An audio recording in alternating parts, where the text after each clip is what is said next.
আসসালামু আলাইকুম। আশা করি আপনারা ভালোই আছেন। চালটাকে ভালো করে ভাপ দিছি, দিয়া পাটা মধ্যে রাইকা ছেঁচা দিছি, ছেঁচা পাঁচফোড়ন দিয়া শুকনো মরিচ দিয়ে বাগার দিয়ে লাইতেছি।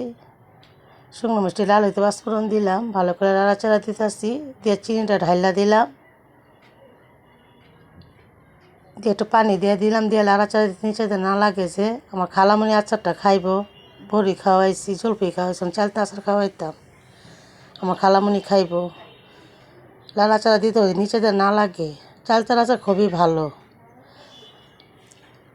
ভালো লাগে। লবণ পরিমাণ মতন অল্প করে দিচ্ছি। তারপরে শুকনো মরিচের একটু গুঁড়া করুম তালতাছি, পাঁচফোড়ন শুকনো মরিচ তালতাছি, টাইলে তারপরে পাটার মধ্যে ঢাইলালামু, বাইটটা ফেলাইতেছি গুঁড়া করে। পরে আমি আবার উপরে ছিটাইয়া দিমু, হয়েছে ছিটাইয়া দিতেছি।